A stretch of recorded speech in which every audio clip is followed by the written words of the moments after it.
Molt bé, bona tarda, benvinguts i benvingudes, especialment en aquest dia que avui tenim un repte, que era arribar fins aquí, amb tota aquesta pluja i dir avui que ha caigut. Gràcies per estar aquí. Continuem el cicle de conferències d'aquest cicle Macaya sobre la sostenibilitat en els espais rurals i avui ve amb un tema ple d'actualitat, una conferència que es titula Més allá o más allá, ¿no?, del éxodo y la despoblación, jóvenes, arraigo y futuros rurales posibles. Hoy es un día importante, no solo porque estamos hoy aquí, sino que tenemos a unas 200 personas en streaming que nos están viendo en estos momentos, porque estamos tratando un tema muy relevante, que está conectado con la regeneración de los espacios rurales, ¿no? Sobre todo el reflexionar pues, por qué los jóvenes, ¿no?, deciden quedarse, ¿no?, en su hábitat rural propio en el que viven o volver o regresar, ¿no? Este es un reto importante que está en la agenda política a muchos niveles, no solo a nivel local, a nivel regional o a nivel de Estado, sino también a nivel europeo.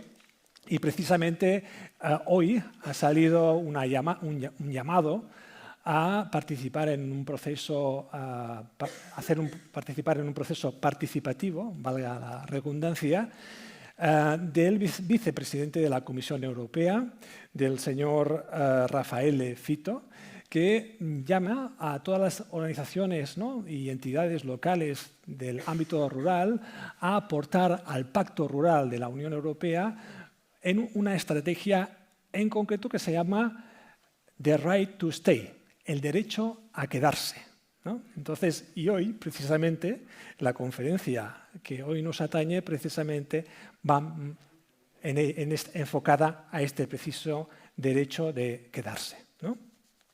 Y es un reto que vamos a dialogar pues, con cuatro personas que nos acompañan. Vamos a comenzar pues, con un diálogo entre Michael Corbett y entre Francisco Simoes, y después se sumarán al diálogo Lucas Rodríguez y Sara Álvarez. Vamos a presentar inicialmente a Francisco Simoes y a Michael Corbett, y después, cuando llame a Lucas y a Sara, pues les presentaré. Vamos a comenzar por Francisco. Francisco Simoes es doctor en Psicología por la Universidad de Coimbra e investigador asociado al Centro de Investigación e Intervención Social de ISTE en Lisboa. Preside el Observatorio Europeo de Juventud Rural y forma parte de la coordinación del Pacto Rural de la Unión Europea y del Pool de Investigadores Europeos de Juventud del Consejo de Europa. Ha coordinado diversos proyectos europeos sobre juventud rural, como Overseas, el proyecto Cost Rural Need Youth Network Action y el proyecto Tracking. Su investigación se centra en el análisis psicosocial de la transición de la escuela al trabajo y su impacto en la inclusión social, poniendo especial atención al bienestar, al acceso a la educación, especialmente en zonas rurales. También tenemos el honor también de contar con el profesor Michael Corbett. Él es profesor emérito de la Facultad de Educación de la Universidad de Acadia, en Canadá. Su investigación cuestiona las concepciones contemporáneas e históricas de lo rural y su influencia en la política educativa, el currículum, la pedagogía y las metodologías de investigación. Su trabajo aborda la inmigración rural en el Atlántico canadiense, las alfabetizaciones en contextos rurales, las escuelas pequeñas y alternativas, el cine como pedagogía y las metodologías cualitativas. Tras casi 20 años como docente en comunidades rurales, costeras e indígenas, desde el 2002 es profesor universitario en dicha universidad, en Acadia, y en la Universidad de Tasmania, en Australia. Ha hecho muchas publicaciones, entre ellas un libro que es muy importante para los académicos que trabajamos lo rural y especialmente los jóvenes en entornos rurales, que se llama Learning to Live, aprendiendo a irse, ¿no? Y es un libro muy interesante que les recomiendo y de hecho de este aprendizaje al irse, pues vamos a comenzar un diálogo y una conversación sobre en esta paradoja, ¿no?, el derecho a quedarse, a estar, o el aprender a irse. Ahí hay un debate importante, una paradoja, ¿no?, de las libertades de movimiento, pero también del derecho a permanecer y a estar en el entorno rural o en los entornos rurales. Vamos a comenzar por una pregunta a Mike, y precisamente de este libro que les anunciaba, Learning to Live, Aprendiendo a irse. Mike, este libro, Learning to Live, comienza, ¿no?, precisamente hablando de Digny-Neck, que es una comunidad rural, ¿no?, de la costa del Canadá Atlántico, ¿no?, con una observación chocante e importante, ¿no?, en el que se destaca que las escuelas, ¿no?, especialmente las escuelas en entornos rurales, son muy queridas, pero a la vez hay una paradoja, porque las destacas como que también son máquinas de emigración, ¿no?, o machines of out-migration, ¿no?, que destaca. ¿Qué cambio, esta ambivalencia, ¿no?, que existe, cómo se da? Y puedes destacar si esta ambivalencia continúa hoy en día, porque el estudio lo hiciste hace mucho tiempo, ¿no? Pero si nos puedes hablar precisamente del estudio que realizaste en este libro, si ha habido algunos cambios o qué viste en aquel momento que hiciste ese análisis y los cambios que ha habido a posteriori. Gracias. Muchísimas gracias por la pregunta. En primer lugar, muchísimas gracias por la invitación. Es un gran placer y un honor estar en Barcelona, en España, para debatir precisamente la cuestión del ámbito rural y la juventud y el ámbito rural. Una máquina de emigración. Yo me gradué en 1976 en una pequeñita comunidad de la costa este de Canadá, y el mensaje que nos trasladaban en la escuela era que había que abandonar esa región para tener una vida exitosa. Y yo me hice docente, y mi primer trabajo fue en una comunidad indígena en el extremo norte de Canadá. Y veía en esa comunidad exactamente el mismo mecanismo que yo había vivido. Como profesor, yo pensaba que mi mensaje, mi objetivo era ayudar a esos niños a salir de esas comunidades que eran definidas por el Estado como comunidades deficientes, comunidades que no eran aptas, ¿no?, para alojar población. Y yo me encontré, pues, como profesor en esta maquinaria de expulsión de las personas de sus comunidades originarias. Mi siguiente puesto de trabajo fue en una comunidad costera, de pescadores, y bueno, la dinámica que observé fue exactamente la misma. El problema fue que cuando me trasladé a esa comunidad indígena, yo vivía en una comunidad en la que las personas habían perdurado en esa comunidad durante décadas y décadas, ¿no? Si uno cree en la antropología, pues parecería que habrían estado ahí entre 9.000 y 25.000 años, si creemos en las tradiciones indígenas, desde tiempos inmemoriales, ¿no? Pues la gente había habitado esa tierra, esas tierras, siempre. Entonces yo estaba trabajando en esa institución que de alguna manera nos indicaban que había que ir a buscar a esos niños y niñas inteligentes que pudiesen ser mandados fuera de ahí a la universidad, huir de ese lugar que había sido definido por parte de las administraciones como un lugar acabado. Y eso a mí me generó una enorme ambivalencia. Yo lo llamé una piedra en el zapato, ¿no? Fue una piedra en el zapato con la que tuve que trabajar como profesor durante bastante tiempo. Y cuando me hice académico me planteé un interrogante. El interrogante es, ¿no será eso lo que estamos haciendo en esas escuelas rurales, expulsando a la gente, contribuyendo a la gente, o contribuyendo, mejor dicho, a que haya una fuga de cerebros de los más inteligentes de la comunidad, ¿no? Y bueno, fue una ambivalencia con la que tuve que convivir. Bauman, el sociólogo, dice, esta es la vida moderna. es una vida ambivalente en todos los aspectos de la misma. Nunca sabemos qué hacer. Cuando hacemos una nueva empresa hay contaminación, hay cambio climático. Vivimos en la era de las ambivalencias. Les ponemos presión a nuestros hijos y desarrollan problemas mentales, con lo cual parece que vivimos en una etapa de ambivalencia perpetua en esta era moderna. Y bueno, la ambivalencia que yo constaté en las comunidades en las que yo trabajaba giraba precisamente en esta línea. Un par de vosotros por lo menos sois abuelos, yo soy abuelo. Las personas en las comunidades que quieren, pues ver cómo crecen sus hijos. No quieren que sus hijos se vayan a Toronto o a Montreal o a Madrid o donde sea, ¿no? A tener esa gran vida que les promete el sistema educativo. Pero hay una gran ambivalencia también, porque también queremos que nuestros éxitos, nuestros nietos tengan éxito escolar. Y yo creo que esta es la tensión la que intenté analizar en mi investigación. Durante el proceso de investigación, para la redacción del libro, me planteé una pregunta muy fácil. ¿Quién se queda en esas comunidades pesqueras?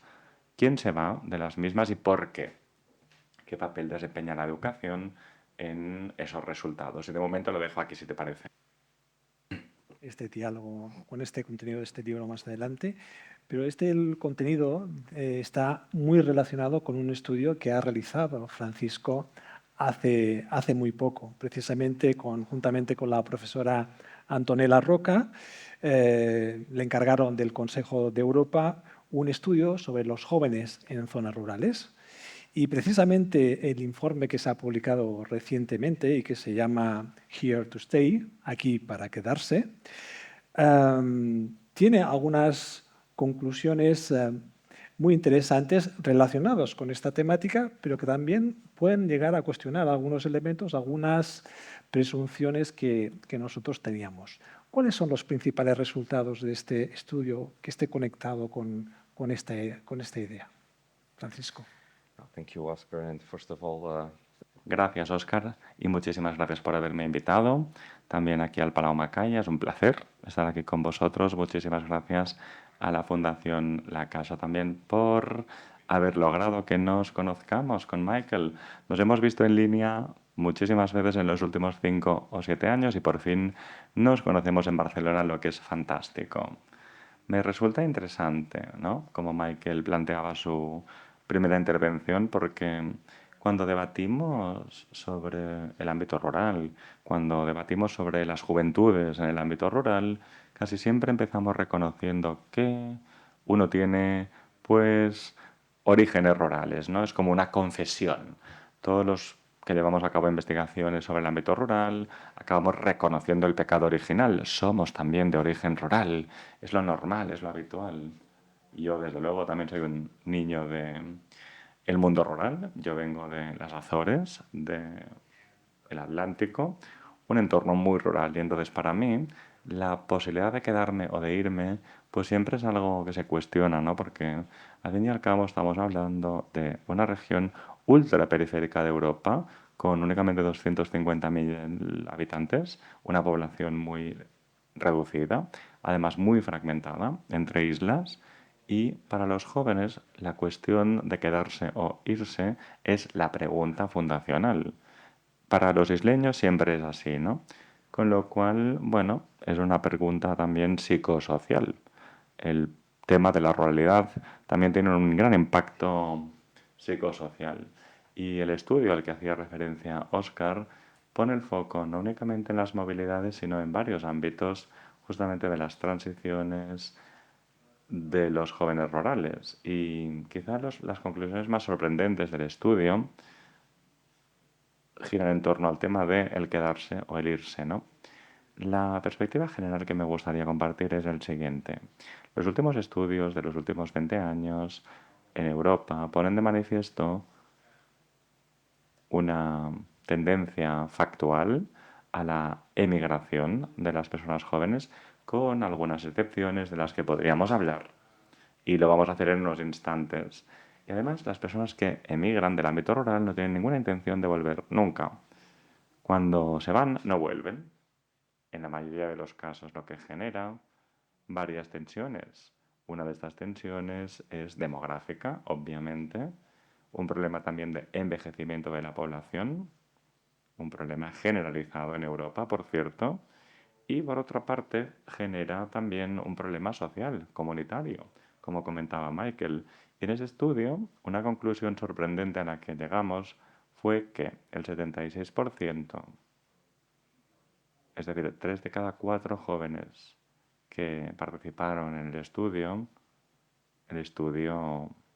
tuvo una muestra de 25.000 participantes de 14 países. Entonces el 14% se querían quedar en su lugar de origen, en sus comunidades, en las regiones en las que nacían o en regiones rurales cercanas. No querían mudarse. Pero cuando analizamos los resultados con más detalle, llegamos a conclusiones más sorprendentes. En primer lugar, no hubo diferencia significativa entre hombres y mujeres, cuando siempre sabemos que en realidad hay una cierta masculinización del ámbito rural. Entonces, los chicos jóvenes tienden a quedarse, las chicas jóvenes tienden a irse y buscar una carrera profesional para mejorar también pues, su nivel económico.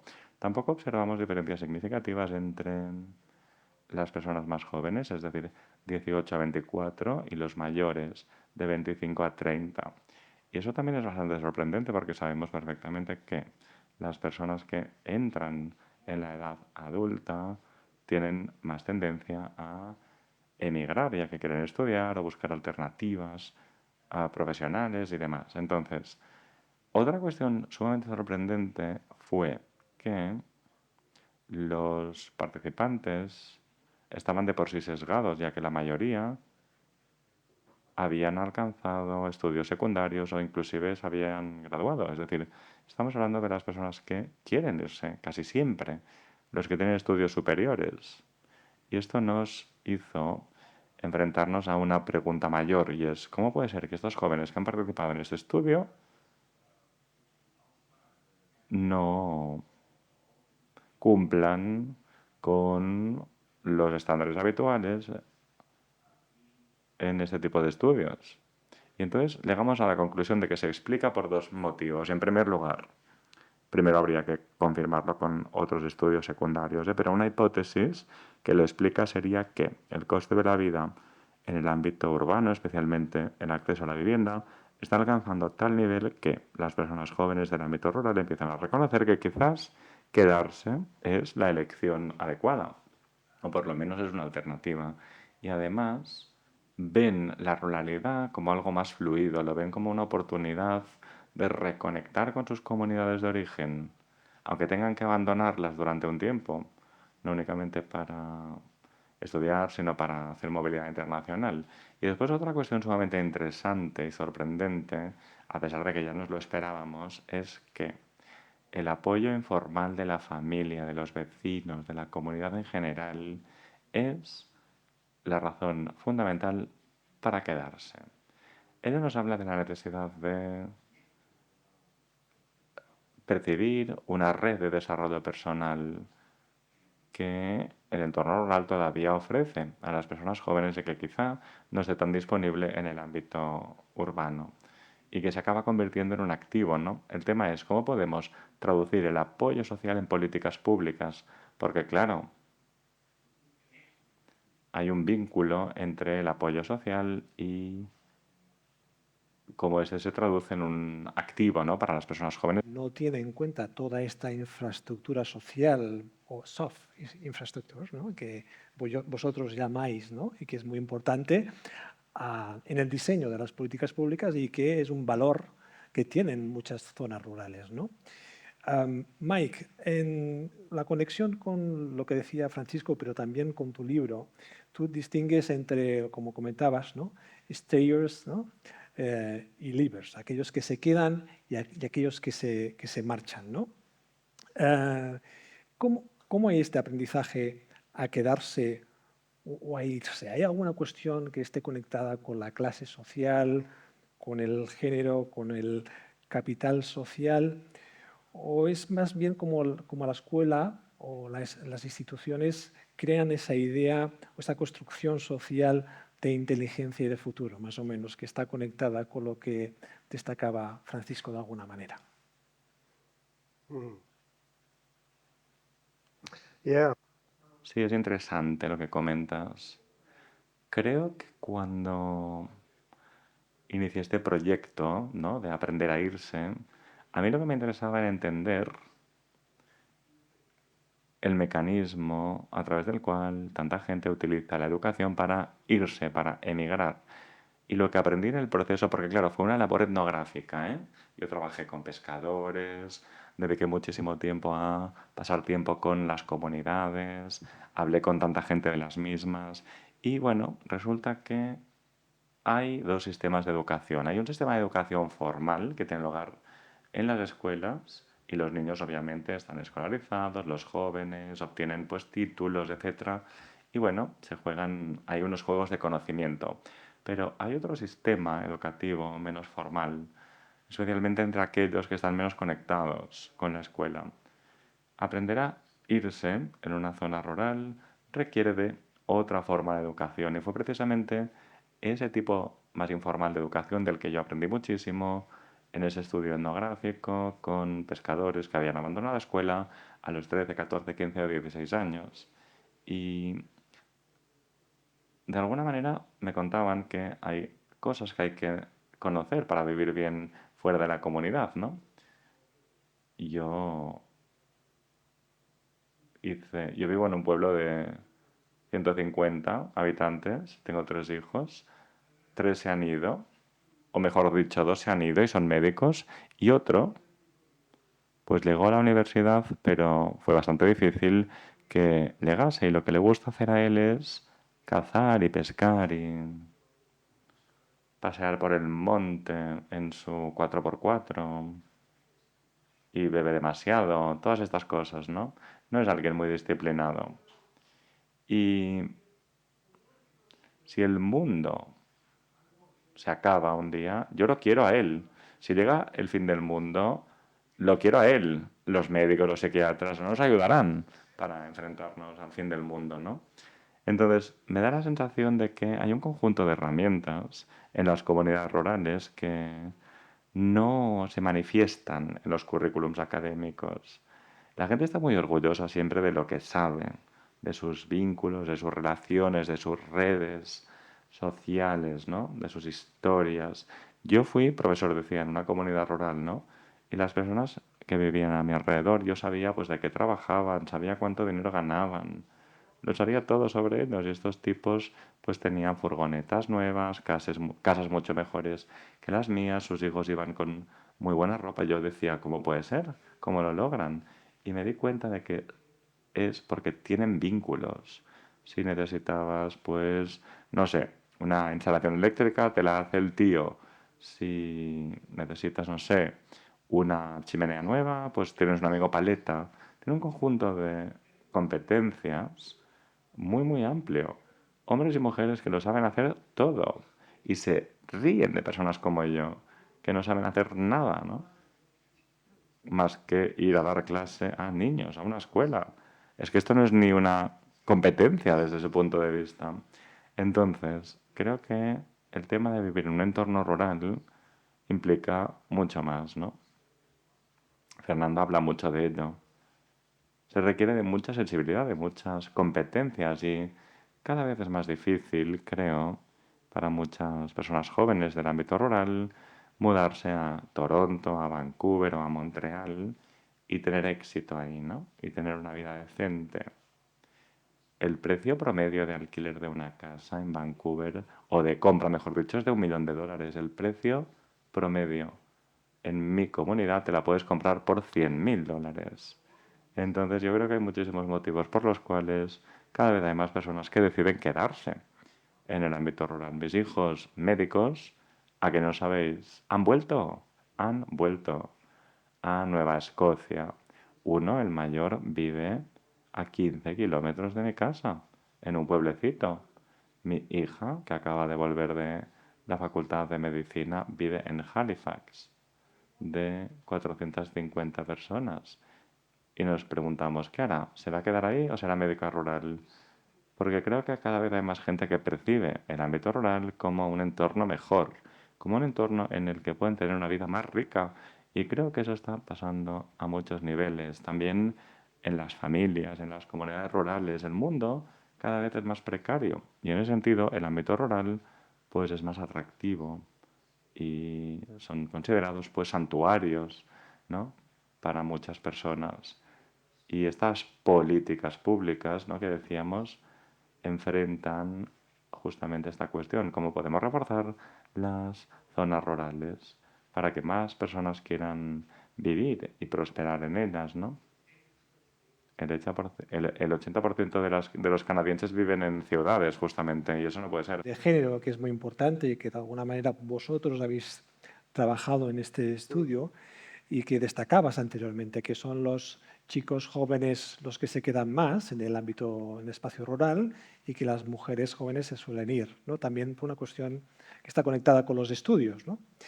Pero si son más las mujeres jóvenes las que emigran, lo que habéis identificado es que son también quienes, a la vez, hay una paradoja ahí, tienen mayor apego a su patria rural, para entendernos, ¿no? A su pueblo rural, ¿no? Coméntanos un poco este hallazgo que habéis encontrado y que estas cuestiones de género que son muy importantes también, ¿no? So this particular Sí, correcto. Esta conclusión a la que hacíamos referencia tiene que ver con un estudio longitudinal que coordiné. Y tiene ahí, pues, una previa. Este estudio fue coordinado por mi equipo de investigación y una asociación de jóvenes de las Azores que están estudiando en Portugal continental, ¿no? Tienen su organización, van a conferencias, etcétera. Y hace 10 años, cuando lanzaron esta organización, organizaron una conferencia. Y bueno, yo supe de esa conferencia y me encantó que se uniesen, ¿no? 2 días antes de la conferencia, uno de los organizadores me llamó y me preguntó si me apetecía ir a la conferencia. Y dije, ¿por qué? ¿Quieres que venga? Y me dijo, bueno, porque el expresidente de la región no puede venir. Y yo dije, Dios mío, ¿cómo puede ser que yo sustituya al presidente de la región? Y dije, de acuerdo, pero no me preparé. Yo participé en una mesa redonda y por suerte fui el último en tomar la palabra, con lo cual pude esperar y bueno, escuchar los debates previos. Y me sorprendió mucho porque cuando entré en esa sala vi a 200 personas que venían pues de las regiones y que estudiaban en diferentes ámbitos de Portugal y que se reunían para debatir el futuro de la región y su propio futuro. Y lo que me vino en mente fue una pregunta y la planteé y fue parte del debate, ¿no? La mesa redonda fue de eso, ¿no? Y les pregunté, ¿cuántos de vosotros estáis seguros de que volveréis a las Azores cuando acabéis los estudios? Y pudimos contar unas 10 personas de 200 que estaban seguros de que volverían. Entonces, inmediatamente decidí proponer o plantear a la asociación esta de jóvenes organizar un estudio. Entonces, durante 3 años estudiamos cómo evolucionaba su intención de volver y por qué. Y la principal conclusión a la que llegamos fue la siguiente. Bueno, llegamos a dos conclusiones. Lo más evidente que salió fue que a medida que anticipaban la posibilidad de ganar bastante dinero en el continente, pues bajaba la probabilidad de que quisieran volver. Pero lo que fue inesperado fue lo siguiente. El vínculo emocional con la tierra, con la isla. Para nosotros el vínculo es con la isla. Para nosotros el lugar de referencia es la isla. Y el vínculo es con la isla. Para nosotros la isla es la comunidad. Y bueno, ese vínculo con la comunidad es un gran predictor de intención de vuelta. Y había grandes diferencias entre hombres y mujeres. Los hombres tenían menos vínculo con las mujeres que con la isla. Entonces, como decíamos, ¿no? Hay una ambivalencia porque lo que sabemos es que las mujeres jóvenes son más proclives a, a emigrar y a no volver. Y al mismo tiempo están más vinculadas con la isla. ¿Por qué? porque están más implicadas en asuntos sociales o en participación social, ¿no? Desde más jóvenes. Y ello es relevante porque el informe lo pone de manifiesto. Los hombres jóvenes tienden a implicarse más a nivel formal, ¿no? Por ejemplo, en partidos políticos, o por lo menos ese es el resultado que nosotros hemos concluido, pero su implicación llega más tarde en la vida. Entonces, la participación informal, a saber, los voluntariados, el formar parte de, no sé, un club deportivo, una asociación cultural, o la participación informal entendida como el activismo, pues es más habitual entre las mujeres jóvenes. Desde muy jóvenes empiezan a reforzar este vínculo con la isla y esta forma parte de una infraestructura creada con política pública, ¿no? Porque cuando hay una inversión intencional en este tipo de participación, si se hace de manera, vamos a decir, no racional este vínculo, entonces puede predecir la probabilidad de querer volver o quedarse. En esa infraestructura blanda es importante promover estas cuestiones más de apoyo social, sino que también fomentar la participación de los jóvenes. Después conectaremos con esto. Fomentar activamente la participación de los jóvenes fomenta ese arraigo, ¿no? Puede fomentar este arraigo. En ese sentido, Michael, vamos a cambiar un poco de tema, pero después ya volveremos a para conectar con Sara y Lucas. Recientemente, hace ya 6 años, ¿no? Tuvimos la pandemia, el COVID, que ahora recientemente, pues, la cuestión del virus y las pandemias las tenemos, ¿no?, en las noticias recientemente, ¿no? Pero esto tuvo un impacto en muchas zonas rurales, ¿no? Porque mucha población, ¿no?, una parte importante de alguna parte de la población decidió repensar si a lo mejor la vida más allá de la ciudad, ¿no?, ir al campo podría ser una alternativa, ¿no? Y en el caso de Canadá, concretamente en la región donde vives, Mike, en Nueva Escocia, hubo un cambio bastante importante en esas tendencias, ¿no? Pasasteis de 900.000 habitantes a prácticamente 1.200.000 en poco tiempo, y esto viene con una mezcla de factores, ¿no?, que si nos los puedes explicar, y también un poco el impacto que ha tenido a nivel de repoblación, ¿no?, y de refuerzo, ¿no?, de esas áreas, pues puede también ser muy interesante para la reflexión y para el futuro de las políticas públicas en ese sentido. Sure. Sí, desde luego. Desde luego que es un tema muy interesante. Es una coincidencia de diferentes factores que confluyeron en un mismo momento. Cuando nos fijamos en la pandemia, ese bichito que circuló por todo el mundo y que nos obligó a cambiar nuestra manera de pensar, sobre todo durante un plazo de tiempo considerable. Y creo que será recordada la pandemia como un punto de inflexión en la historia de la humanidad. Desde luego lo fue donde yo vivo.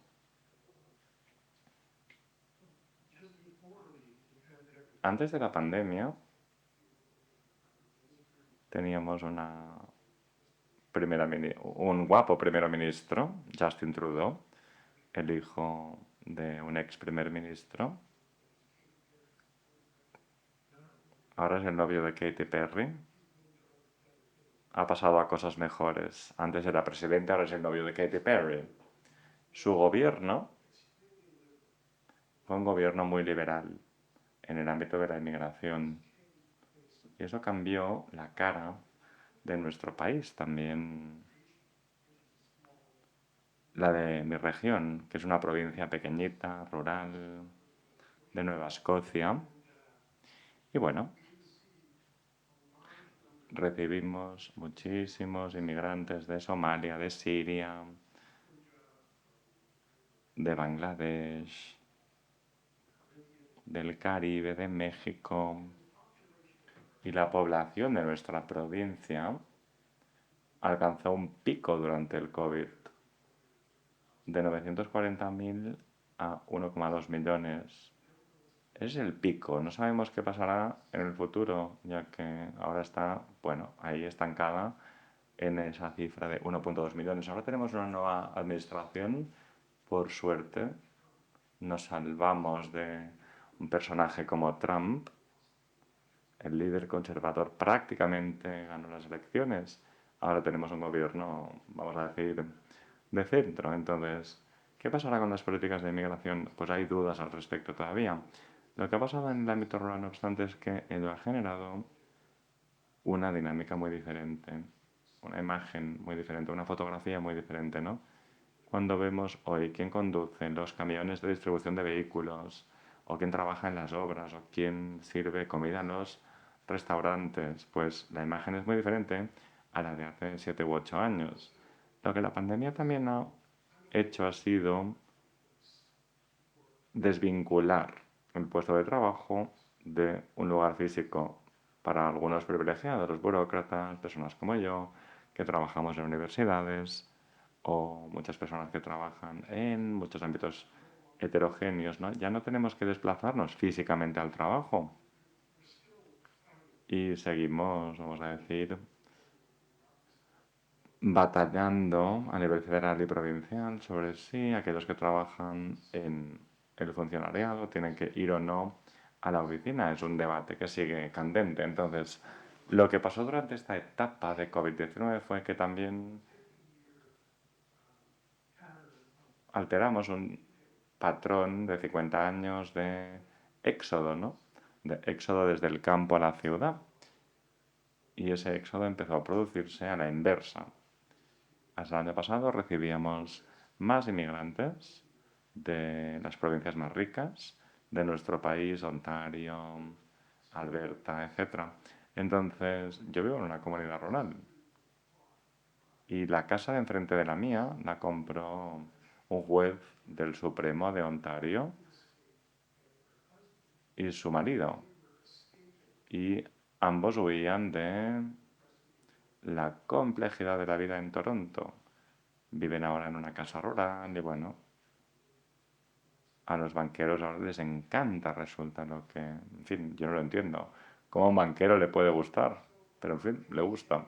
Han cambiado muchas cosas, claramente, y lo que estamos viendo es el desarrollo de, pues, negocios de nicho,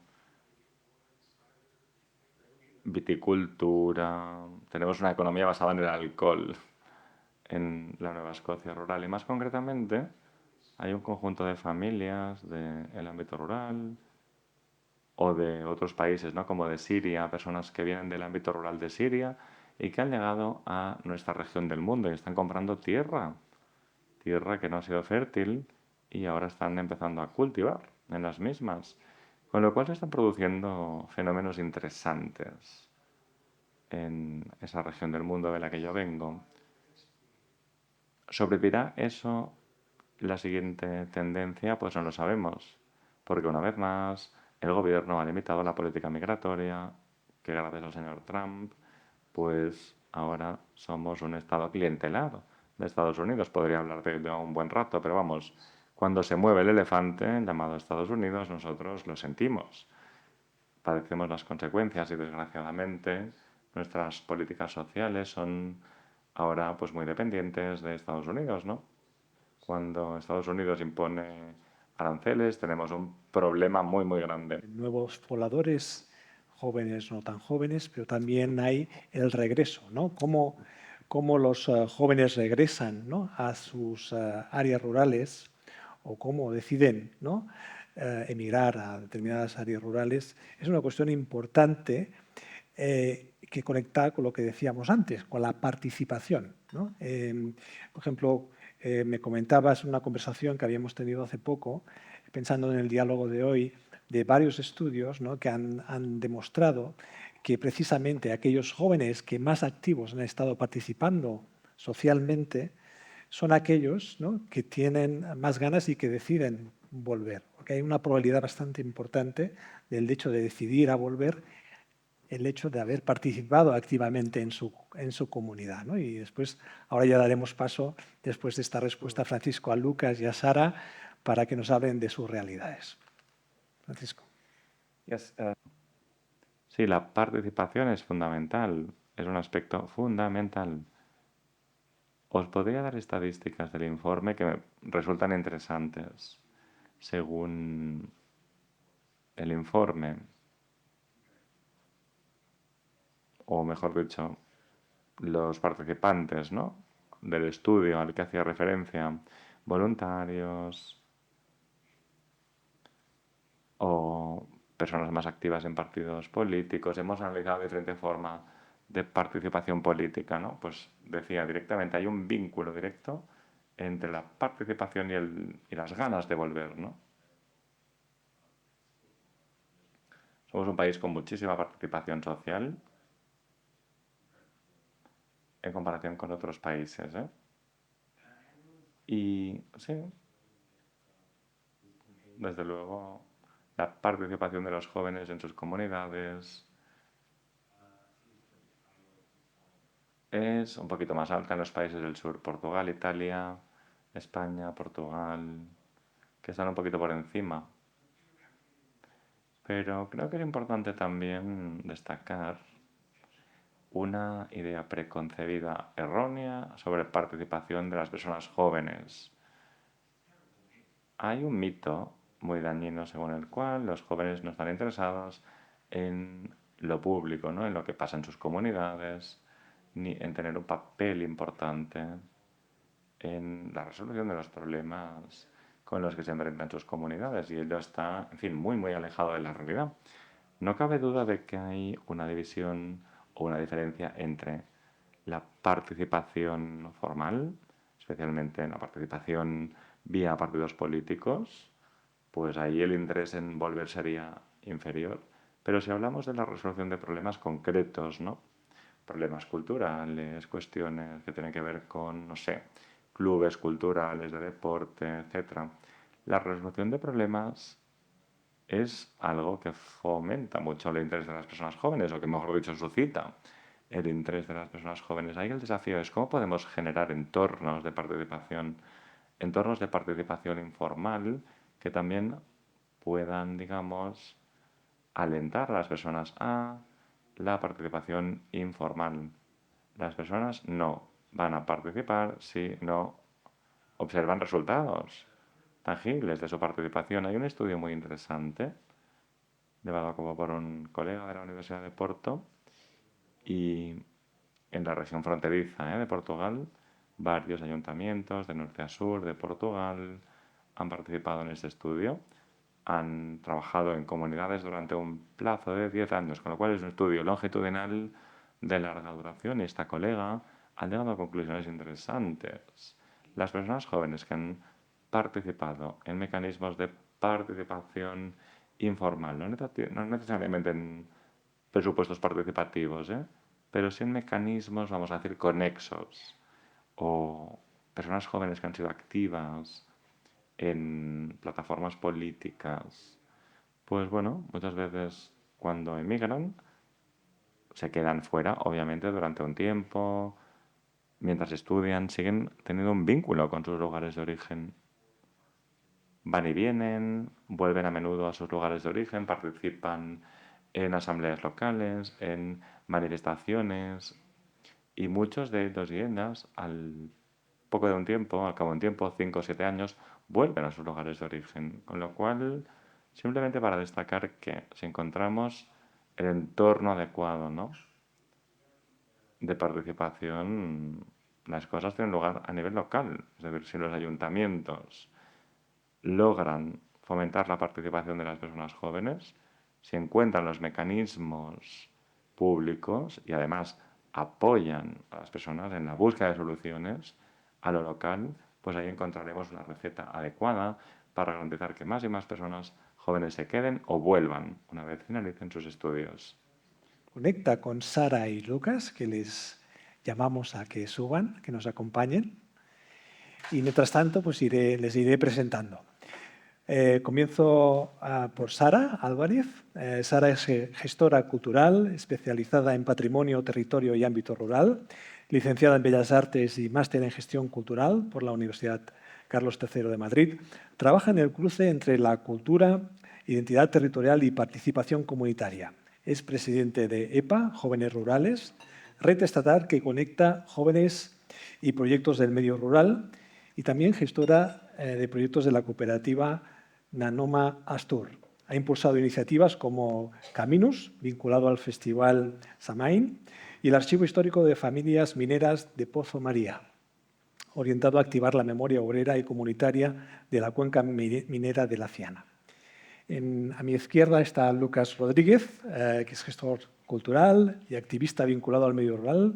Coordina proyectos de la asociación El Cinorrio, recuperación de fiestas populares, producción audiovisual y teatral, laboratorios ciudadanos y apoyo a la ganadería extensiva en Extremadura.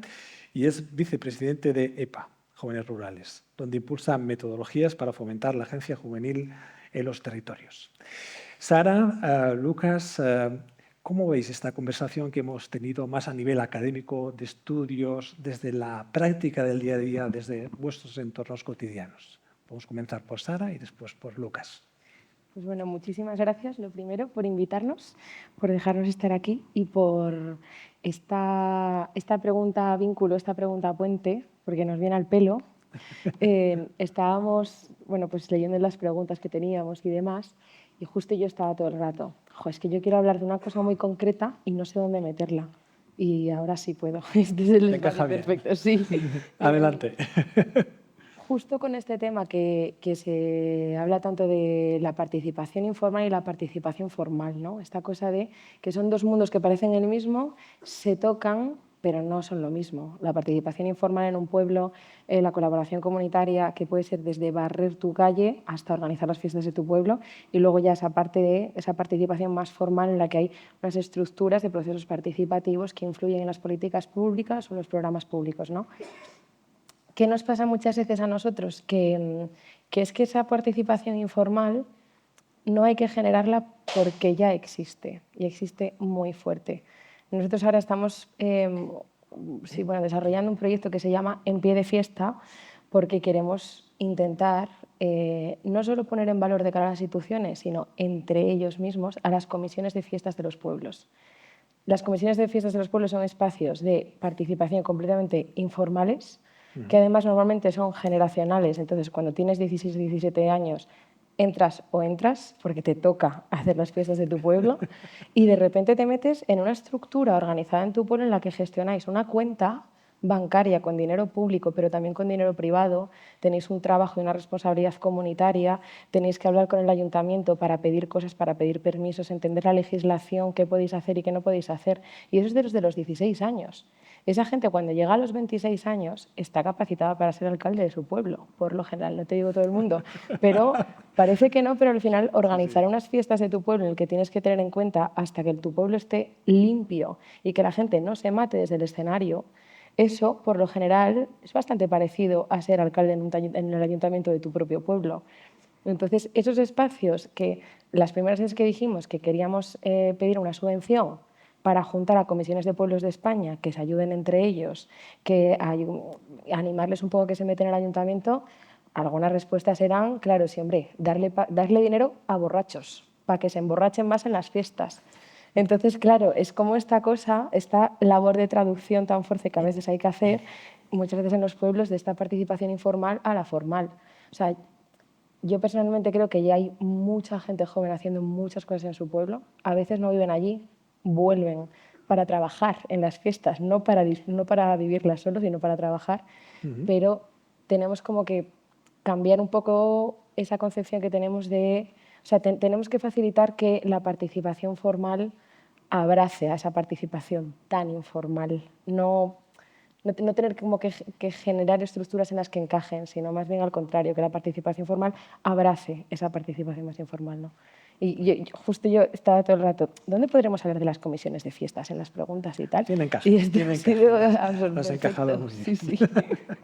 En tu caso, Lucas, ¿qué reflexiones, mientras hablaban Francisco y Michael, ¿no?, sobre estas cuestiones de arraigo, ¿no? Y de los jóvenes en entornos rurales. ¿Qué reflexión te ha resonado a ti? Viene al pelo, Sara, que hayas hablado de las comisiones de fiestas, porque este fin de semana se celebra la romería de San Isidro, en mi pueblo. Y yo venía ayer, antes de ir a Madrid, ayer, para cogerme hoy el AVE para venir aquí a Barcelona, tuve que llevar a mis abuelos al hospital, porque no hay autobús que te lleve al hospital en la comarca de la Vera hasta el hospital más cercano, que está a 40 minutos. Dependes de alguien, ¿no? Les llevé, y estaba mi abuela cabreada. Está cabreada porque dice que es que la fiesta de San Isidro, la romería, se va a perder. Se va a perder. Es cierto que yo he visto esa evolución, ¿no? en la edad que tengo, de cuando era chico y estaba el campo lleno de gente, en la romería no cabía un alfiler, y ahora pues que cada vez hay mucha menos gente. Eso se va a perder, y me decía mi abuela, ¿y sabes por qué se pierde? Porque los únicos que mantenemos las cosas somos la gente mayor. Que lo que me quería venir a decir era que no había jóvenes manteniendo esa fiesta. Pero también mi abuela, y por esto ha resonado, lo primero que he apuntado ha sido cuando Michael ha dicho que a él le incitaron cuando era joven a irse del pueblo. Mi abuela no para de decirme a día de hoy que qué hago viviendo en el pueblo. ¿Qué haces en el pueblo? Si has estudiado una carrera, has hecho un máster, has estado viviendo en no sé dónde y en no sé dónde, ¿por qué te empeñas en quedarte aquí? Y digo, ¿pero entonces quieres San Isidro o quieres San Isidro o quieres que me vaya del pueblo, ¿no? Y eso me llama mucho la atención también, que hay veces que hace falta una conversación en la que se vea el mismo tema desde puntos de vista diferentes, ¿no? Y favorecer esa quizá intergeneracionalidad para darnos cuenta de que lo mismo que tú ves un problema es una solución para otro problema que es más acuciante, ¿no? Desde luego los pueblos están llenos de gente muy mayor que va a dejar de estar en un tiempo, y necesitamos que nosotros empecemos a meternos, que ya estamos 100% metidos en esas comisiones de fiestas, que probablemente sea el órgano más efectivo de acción participativa y juvenil en los pueblos. Yo pertenezco a una comisión de fiestas. Y gracias a que esos organismos informales existen, nos damos cuenta en proyectos como En Pie de Fiesta que hay gente que puede utilizar estos mecanismos de reunión y de conversación entre esos puntos de vista diferentes para dar soluciones a problemas comunes. Uno de estos ejemplos nos ocurrió en Conquista de la Sierra, cuando estuvimos allí haciendo el proyecto, que después estábamos hablando y era como, pero es que yo, claro, es que vosotros desde EPA tenéis muy claro los problemas que hay en los pueblos y los que tiene toda la gente, pero es que a nosotros no, es que esto, los chavales de la comisión de fiestas, es que a nosotros nos cuesta mucho juntar a toda la gente en el mismo sitio para hablar de los problemas del pueblo, porque es que, claro, ¿cómo juntas a tanta gente que no opina igual? Y yo me quedo pensando, les miro y digo, digo, ¿pero vosotros a qué os dedicáis? Y dice, pues a organizar las fiestas del pueblo. Y digo, pues ya está.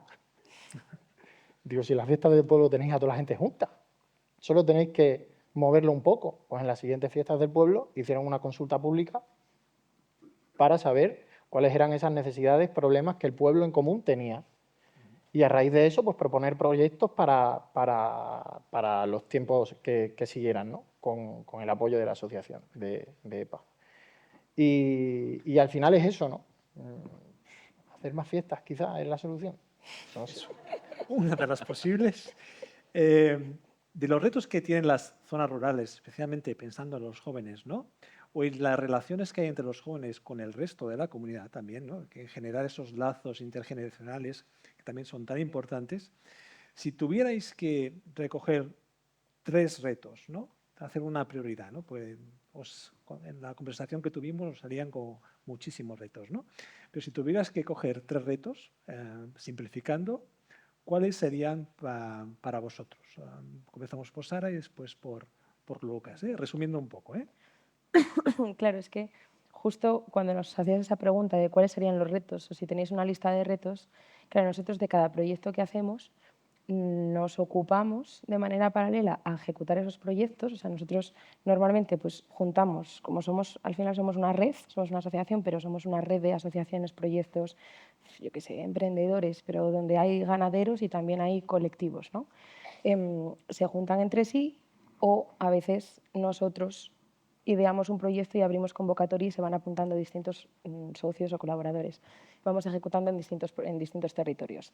Entonces, eso afecta de manera multinivel el proyecto, ¿no? O sea, por un lado tenemos el efecto concreto en ese territorio que genera la entidad de ese territorio y en los agentes de su zona y en el propio pueblo.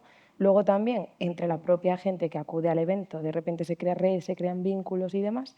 Y además vamos como metiendo otros niveles, ¿no? Y uno de los niveles que metemos es que tenemos un técnico de incidencia política, entonces en todos los proyectos siempre hay alguien ocupándose de recoger cosas, recoger frases, pensamientos. Cada vez que hacemos un proyecto, el domingo, que normalmente es el último día del encuentro, pues ahí es como que volcamos todo, ¿no? ¿De qué hablamos este fin? ¿De qué necesidades comunes tenemos? ¿Qué tal? Y cada vez que hacemos uno de esos proyectos, juntamos varios sectores. Hace poco hicimos uno en el que mezclábamos gestión cultural, ganadería y relevo generacional. Y claro, nos salieron una lista de necesidades muy grandes, ¿no? Entonces, por eso, de cada proyecto tenemos una lista de 30 o 40 retos. Tenemos muchos. Son muchos retos, ¿eh? Son muchísimos, pero sí que es verdad que, o sea, yo los retos los que le estoy dando vueltas es más como red, no es tanto como retos concretos en un territorio de necesidades de un humano en un pueblo, sino más como una cosa como de red de juventud rural en general, ¿no? Entonces, una de estas cosas que a mí me parece un reto es la traducción. Y la traducción entendida como lo que yo acabo de explicar. Hacer un proyecto en el que tenemos a 30 ganaderos, ganaderas y personas pertenecientes al sector primario hablando sobre cultura, sacar unas conclusiones y con esas conclusiones hacer una labor de traducción para que llegue de repente a la consulta pública de la Comisión Europea sobre la nueva estrategia de relevo generacional en el sector primario. Entonces, esa labor de traducción para mí es un reto ahora mismo en la juventud rural, porque tenemos ese reto aquí a nivel de informal, estructura formal, pero también tenemos un reto en traducir discursos urbanos a discursos rurales también. Claro. Tenemos un problema muy grande en el que nos encontramos a personas de un pueblo de izquierdas, rojos, pero de verdad, de izquierdas, muy de izquierdas, que hacen la matanza en sus casas y que los domingos van a misa con sus abuelas. Claro, esto, muchas veces esta persona de repente lo metes en un discurso urbano que tiene que ver más con política, con sociología, en el centro de una ciudad, y esto es una cosa que no se entiende y que no casa. Entonces esa persona de repente siente como una desconexión del resto de la sociedad de decir, pero debo de ser yo un extraterrestre o algo. Entonces hay otra labor de traducción entre discursos urbanos y rurales. Hay otra labor de traducción entre burocracia y procesos comunitarios. ¿Cómo explicamos a través de la burocracia que la comisión de fiestas de mi pueblo gana dinero en la barra, pero no gana dinero? Porque no gana dinero, es dinero comunitario. Entonces, todas esas, para mí como un reto de traducción a multinivel, desde narrativas hasta cosas burocráticas, procesos participativos. O sea, esa labor de traducción creo que desde la asociación nos la tomamos muy en serio. O sea, como que estamos todo el rato pensando en cómo conjugamos esto, cómo conciliamos esto, cómo hacemos esa traducción. Y para mí eso es como uno de los retos fuertes. Y hay otro reto que es más reto transversal, que digamos que es simplemente calidad de vida, y esto no es una cosa ni de la juventud ni de la ruralidad. Esto es una cosa, creo que de toda España, el problema de acceso a la vivienda. Distinto, pues igual en una ciudad hay alquileres muy caros, en un pueblo un montón de casas vacías, pero se caen porque nadie las ha cuidado y entonces no se pueden alquilar si no las compras. O sea, distintos, pero a nivel de condiciones de vida creo que es transversal. Y para mí hay otro reto que es en la gran palabra, que creo que es el tema del arraigo. O sea, para mí el arraigo también también está atravesado por sentirnos dueños de nuestros pueblos y dueños de nuestros territorios. Entonces creo que hemos perdido la capacidad ejecutiva sobre nuestros propios pueblos. Ya no sabemos dónde hay que ir a por leña, ya no podemos arreglar un camino, no sabemos, porque hay una brecha ahí de transmisión de conocimiento muy fuerte. A veces lo intentamos y nos multan por arreglar el camino, cosa que no tiene sentido porque si no lo hacemos nosotros no lo hace nadie, pero ya no sabemos. O sea, ahí hay una cosa de cómo gestionamos el territorio y cómo, sin estar en el ayuntamiento o sin ser un órgano ejecutivo, tenemos que tener la capacidad ejecutiva en nuestros territorios de cuidarlo, ayudar, diseñar un futuro, o sea, sentirnos partícipes de ese futuro, que tiene que ver con que si no somos capaces de sentirnos dueños de nuestro territorio, perdemos el arraigo. Por mucho que intentamos participar de nuestra comunidad, hay un momento en el que dices, podré montar fiestas, pero si es que se me está cayendo el camino de mi casa y no puedo arreglar un bache. Es como esa cosa tal, ¿no? Que yo creo que también es un problema de traducción, pero yo es que lo de la traducción lo utilizo para todo. Así. ¿No? Es muy importante esta cuestión porque conecta con muchas cuestiones que hemos abordado en el debate, ¿no?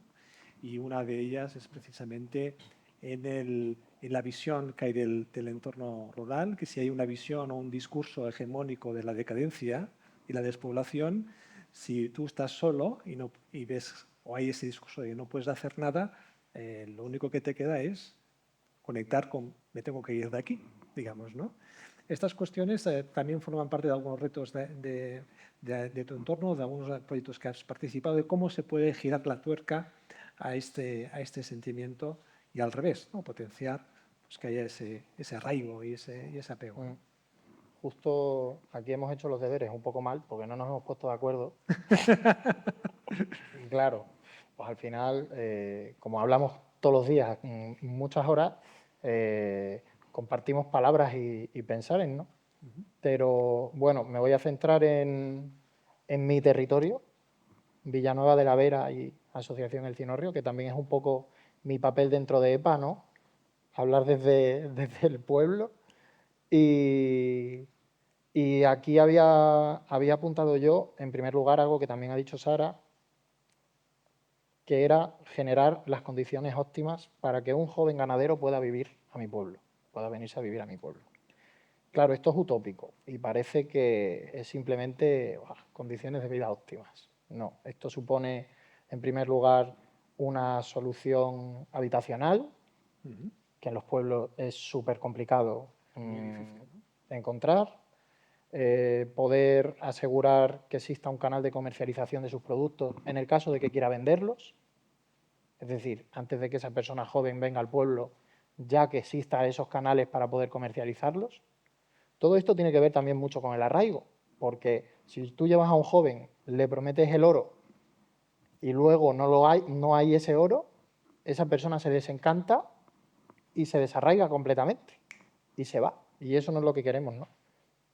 También luchamos mucho porque haya un apoyo efectivo de la Administración para estos jóvenes vinculados al sector agrario y, por supuesto, que tengan unas condiciones de trabajo dignas, que también viene por librar algunos días, ¿no?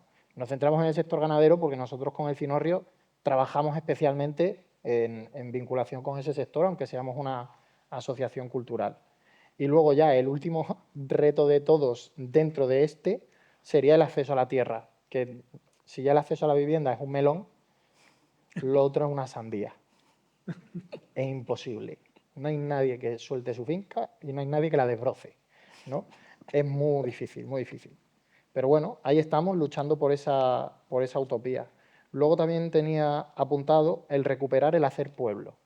Para mí el hacer pueblo es algo que ha existido hasta hace mucho tiempo y yo creo que vamos a redundar en esto, pero al final es como propiciar que exista un tejido social que favorezca la puesta en marcha de proyectos ciudadanos y que estén contextualizados en el territorio. ¿Qué es lo que se ha venido haciendo hasta hace muy pocos años? Hasta que, como dice mi abuela, se ha empezado a animar a la gente a irse de los pueblos. Antes se funcionaba así. Había un problema, pues se juntaban todos y le ponían una solución. No importaba si eras carpintero, si eras frutero, si eras sastre o si eras un foráneo que venía ese fin de semana, ¿no? Y esa cohesión social no voy a decir que se está perdiendo por quien me escuche, pero pero es algo que hay que conservar. Y eso sí que es un reto que nosotros lo tenemos como siempre muy, muy metido dentro. Y a esto se le une el tercer reto que tenía apuntado, que tiene que ver también con el arraigo, pero un arraigo no vinculado únicamente a quiero estar en mi pueblo, me encanta mi pueblo, me encanta la fiesta de mi pueblo, sino quiero que mi pueblo esté bien. Es decir, y esto es compartido por todos, todas aquí, también por la gente que no es de pueblo, pero estamos todos de acuerdo en que queremos vivir en el mejor sitio del mundo. Espero. Y el que no, pues yo qué sé, cada uno a sus cosas, ¿no? Pero todos queremos vivir en el mejor sitio del mundo. Y para vivir en el mejor sitio del mundo tenemos que estar arraigados y entender ese arraigo también como que conlleva una responsabilidad, ¿no? Una responsabilidad en la protección de ese lugar y también una responsabilidad para con la visión a futuro. Es decir, el ser acogedor con lo nuevo que viene. Y eso es complicado, pero es un gran reto. Es un reto importante. Quedan 20 minutos. Voy a hacer una pregunta breve a Sara y a Lucas para cerrar esta parte. El tiempo vuela y estaríamos horas y horas aquí hablando sobre estas cuestiones en profundidad, porque el debate es muy interesante. Y daremos paso al público para hacer un momento de preguntas y respuestas. La última pregunta, vamos a hacer un poco breves, si podemos, es si ahora tuvieras, es una pregunta nueva, esta no está en el guión, si tuvierais todo el dinero disponible del mundo, Compro un ¿qué San Isidro. haríais para que vuestro entorno rural atraiga a más jóvenes y más jóvenes de vuestro entorno decidan volver? Tenéis dinero infinito. Qué ¿Qué divertido. haríais? Es que en realidad la respuesta hipercorta sería lo que ya estamos haciendo.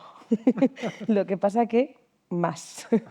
O sea, justo en realidad una de las cosas que intentamos todo el rato hacer desde la asociación, y esto va a sonar igual un poco crudo, entonces hay que entenderlo contextualizado, es coger dinero, recolectar, sacar dinero de sitios a través de procesos burocráticos que a veces son muy poco accesibles, ministerios, programas europeos, subvenciones muy grandes a las que mucha gente no tiene acceso y luego repartirlo a una asociación de pastoras nómadas, que son pastoras asalariadas, pero que quieren tener una persona contratada un mes porque quieren montar un festival en el que se combine formación, educación, pastoralismo y gestión cultural en su pueblo con la comisión de fiestas y con no sé quién.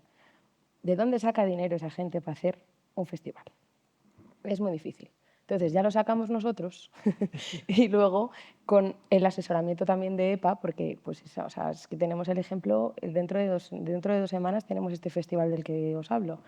Pastoras de un pueblo de Huesca que quieren hacer un proyecto en su pueblo, un encuentro con entidades de su entorno que quieren hacer un festival. Nosotros se lo financiamos con dinero a su vez de otro programa público, porque nosotros no tenemos dinero nuestro, evidentemente, y ellas ponen toda su sabiduría, su territorio, su ejecución, su contexto, y nosotros les ponemos un Excel.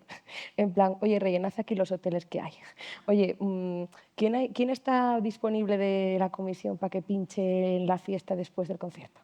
Y este tipo de cosas. Entonces, a mí eso me parece una muy buena práctica, me parece una muy buena forma de generar territorio, generar red, impulsar chispa en un territorio, generar tejido. También apoyo mutuo, porque la próxima vez que quieran hacer un festival, no ellas, sino 2 pueblos más allá, ellas les vayan a ayudar a los de 2 pueblos más allá, porque ya tienen esas metodologías y esa forma de proyectar. ¿Qué pasa? Que ahora podemos hacer pues pocos, o sea, vamos un poquito a poquito. Pues hacemos una cada 2 meses, más o menos. Muy bien. Si ahora mismo tuviese todo el dinero del mundo, replicaría como esa cosa de repartirlo entre entidades pequeñitas que no tienen acceso a dinero público, pero de una manera masiva. O sea, habría tanto dinero en los pueblos de España para hacer trabajos comunitarios y proyectos, sería masivo. Muy bien. Lucas. Vale. Yo voy a decir la O. No. Pero bueno, también, mira, me ha venido bien. Yo jugaría. Yo haría juegos. Juegos como los que estamos haciendo ya en EPA, ¿no?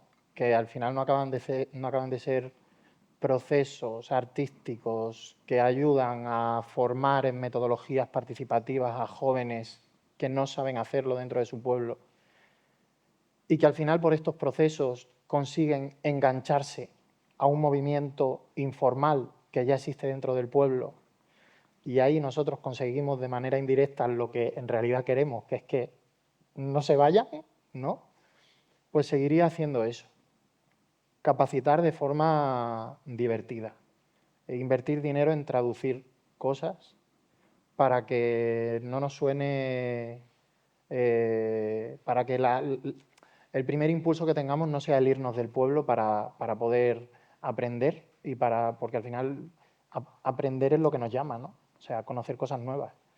Que irnos del pueblo no sea la respuesta a ese querer conocer cosas nuevas, sino que precisamente por esa red que estamos conformando, en la que cada vez nos sentimos menos solos, ¿no? Podamos encontrar en el pueblo esa respuesta a nuestras inquietudes personales, que es por lo que nuestras abuelas nos han dicho siempre, iros del pueblo, ¿no? Y que ahora nosotros decimos, es que no me quiero ir del pueblo porque hago más cosas en el pueblo que en Madrid. O sea, me voy a Madrid a desconectar. Está muy bien esta. Es que Está es muy así, bien ¿eh? esta. Vamos a girar la tuerca, ¿no? En este sentido. Muchas gracias. Vamos pues, a generar un espacio de debate, de preguntas, respuestas. Seguro que va a haber muchas. De hecho, ya hay una mano alzada. Por favor, cuando hagáis la pregunta o el comentario, decida a quiénes va dirigida, si a todos o a alguien en concreto, para saber quién es el interlocutor. Gracias. Hola, ¿se oye? Sí.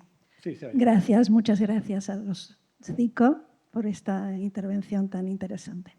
Yo me voy a permitir aportar más que una pregunta y, bueno, y un poco ver cómo lo ves, un comentario, un concepto que no he oído y que me parece importante y no es mío, o sea, no es mío, por supuesto, pero, perdón, pero estoy un poco alérgica.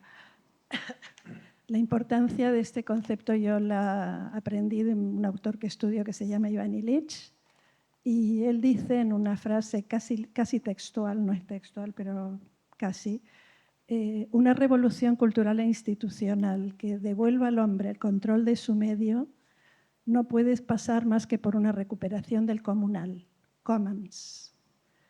Y a mí me parece fundamental porque ha habido una lucha evidente contra el comunal desde las enclosures hasta nuestros días con la supresión de juntas vecinales. O sea, quedan montes comunales pero en poder del Estado, no de las comunidades, ¿no? Y a mí me parece que esto es un reto también. A ver, ¿qué opináis? Muchas gracias. ¿Alguna pregunta más? Podemos recoger unas cuantas preguntas y sí, por aquí hay una y después en el fondo hay otra también. Vamos a recoger una serie de preguntas. Sí, gracias. Bueno, muy brevemente, lo primero, además quiero felicitar porque me ha parecido muy, muy estimulante todo, ¿no? Desde las primeras intervenciones, ahora las segundas. Claro, las escucho como profesor de Derecho Administrativo y es un desafío todo lo que habéis planteado, ¿no? Pero precisamente ahí va mi pregunta. ¿Qué le pediríais a quienes participamos del estudio, análisis y transformación, cuando nos dejan, de las reglas del juego, de las normas? ¿Por dónde empezamos? ¿Qué luces largas nos enfocáis por las que tengamos que empezar? Y así yo me siento desafiado también para mañana devolverla. Bien. Había otra allí en el fondo también.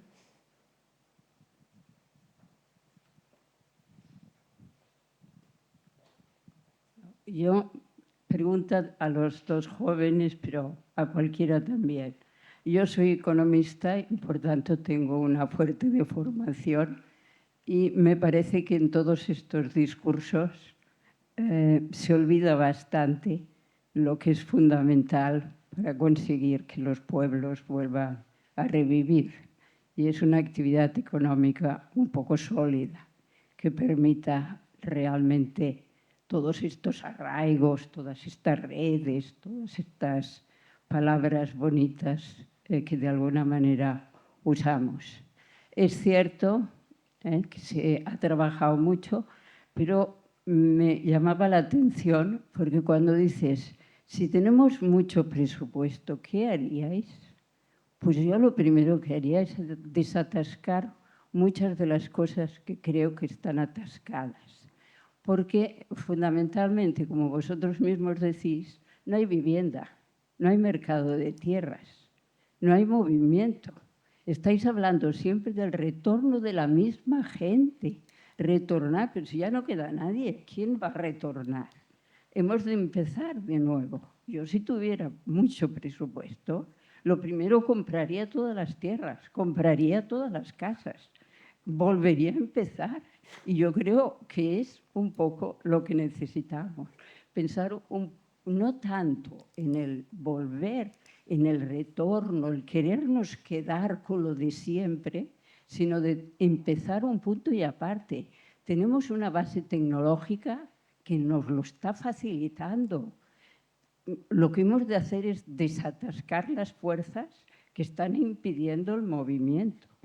Con esto callo, pero yo fui de las amantes del programa LEADER en su tiempo, que muchos conocéis, el programa LEADER de la Comisión Europea que llegó. Y claro, ya llevo una larga trayectoria en esta historia. Vale, gracias. Muchas gracias. Pues si os parece lo que podemos hacer... bueno, otra pregunta aquí. Hay dos, vale, pues una allí y otra aquí y ya cerramos, ¿eh? ¿Sí? Sí, aquí los deberes para nuestros... Yo solamente añado sí, que estáis hablando vosotros como si la gente se quede porque ya tiene trabajo o ya tiene donde estar. Y esto es lo que no lo veo claro. Yo sí soy de pueblo. Yo soy de las que me fui y nunca he pensado en volver.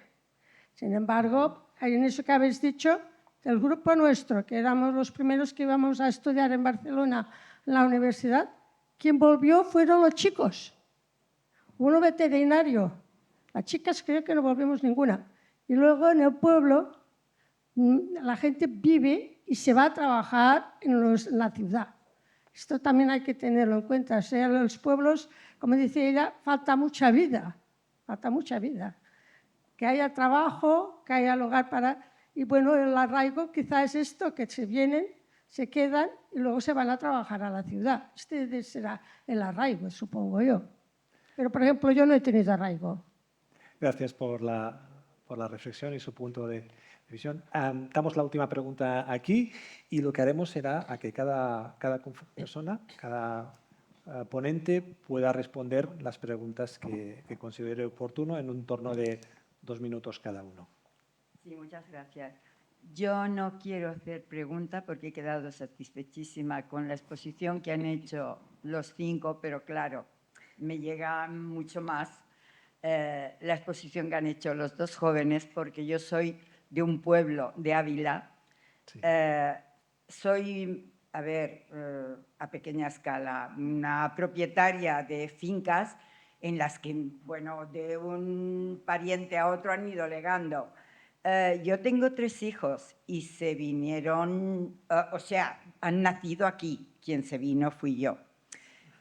He dejado mis propiedades y qué curioso, cuando ciertos partidos se están negando a que venga inmigración, pues resulta que a un pueblecito donde hay, no llegan a 200 casas, están llegando ucranianos, checos. A mí, mis fincas me las están llevando unos ucranianos. Es curioso, es muy curioso esto. El arraigo se lo diría yo a unos cuantos, pero bueno, quiero decirles con esto que me han hecho retrotraerme, pues, por un momento a lo que eran las fiestas. En mi pueblo también celebramos mucho el San Isidro, porque somos, pues, fundamentalmente agrícolas, ganaderos, hay viña, pero con esto quiero decir que lo que aporta el tener cierto arraigo y ciertas propiedades allí, en los pueblos de donde se procede, es la satisfacción de una continuidad, de un legado, de la ilusión que tuvieron tus ancestros. Porque yo lo hago por mis padres y mis abuelos.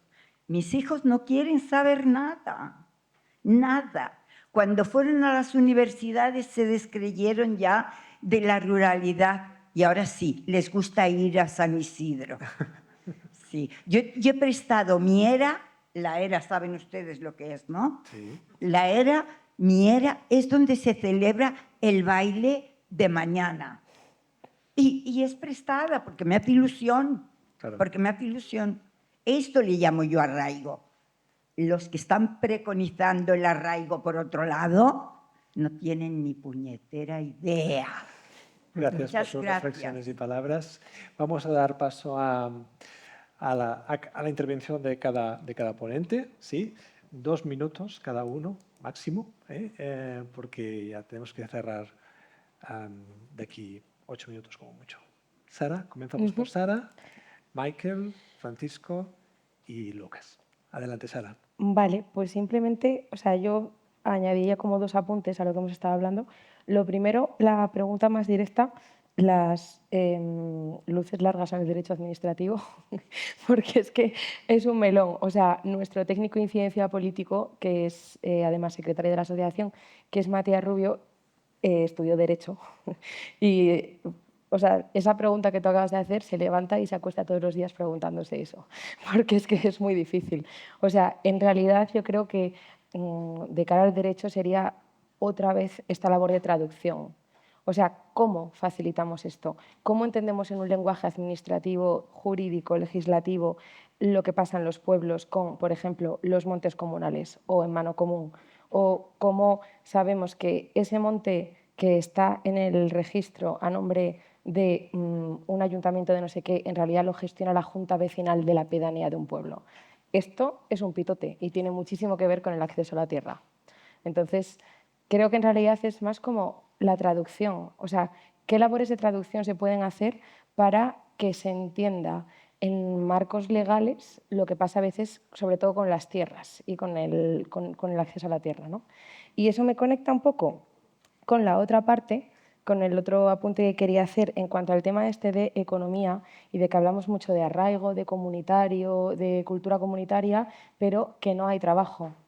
Es que no hay trabajo en ningún sitio. O sea, quiero decir, a mí no me parece que sea un reto únicamente de lo rural, sino que está atravesado en todos los territorios, sean ciudades pequeñas, grandes, pueblos y lo que sea. Y evidentemente tenemos un problema de trabajo en los pueblos. Lo que pasa que en lo que nos centramos muchas veces nosotros, como ya trabajamos con gente que ya vive en los pueblos, ya desarrolla una actividad, sea cual sea en los pueblos, es más en esta cosa de que hay veces que en los pueblos hay trabajo, pero nadie se quiere quedar porque no hay bar. O sea, esto es como otra escala. O sea, al final nosotros, claro, tenemos emprendedores, tenemos empresas, en nuestra asociación tenemos de todo, pero justo nuestro enfoque es como cómo conectamos todo eso para que sea agradable vivir en el pueblo. Tú tienes tu trabajo, pero bueno, veníamos antes Lucas y yo hablando de camino porque yo ahora me estoy mudando del pueblo en el que vivía y hay 2 pueblos en mi vida ahora al que ir a compartir, pues uno es el de mi pareja, otro es el mío y vamos a hacer un poco la división. Y entonces me preguntaba, ¿pero cuál va a ser la sede?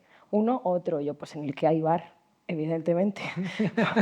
Obviamente, porque al final es esa cosa de me encanta vivir en un pueblo, pero también quiero... Los espacios comunitarios son Claro, importantes. pero necesito que haya un espacio comunitario. Entonces, por eso creo que nuestro trabajo se centra más ahí que en la parte más de economía, porque creemos que es más nuestra labor, no porque sea menos importante.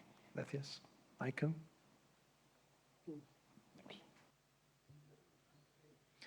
Me ha encantado el debate, es muy fascinante. Hemos entrado y salido de tantísimos temas, ¿no? Tenemos aquí a personas representantes del entorno político, de personas que trabajan en el ámbito, digamos, de la educación. Yo normalmente hablo con educadores, ¿no? Con docentes y siempre digo, bueno, ¿qué hacemos para mejorar el rendimiento académico en el entorno rural y cosas así, ¿no? Me ha encantado el debate la riqueza de este debate, ¿no? La pregunta sobre los comunes, qué interesante. A mí me encanta pensar en la educación como un común, ¿no? Los niños y niñas que entran en un edificio al que llamamos escuela y esos niños y niñas van desarrollando las mismas oportunidades. Teóricamente sabemos que no es verdad, pero es el sueño, ¿no? Eso sería un común. Sería un común. Intentamos que sea una realidad. O el profesor de Derecho Administrativo, qué interesante. ¿Cómo le vamos a dar a ella los miles de millones que necesitan para hacer todos esos proyectos maravillosos de los que hablabas? Bueno, hay muchas vías de hacerlo, ¿no? Desde un punto de vista administrativo, con lo cual está muy bien que haya este debate interdisciplinario. También me ha gustado mucho Piketty, el economista, que dice, ¿quieres dinero para mejorar una sociedad? Pues, ¿por qué no estableces un impuesto del 50% sobre las herencias de los más ricos? Para que cada persona que nace tenga ya un cheque de entrada de $30.000. Los ricos seguirán siendo súper ricos y les podrán dar a sus hijos lo que quieran, pero ya es una solución, ¿no? El entrar en este mundo con 30.000. Otros economistas le darían otro matiz, ¿no?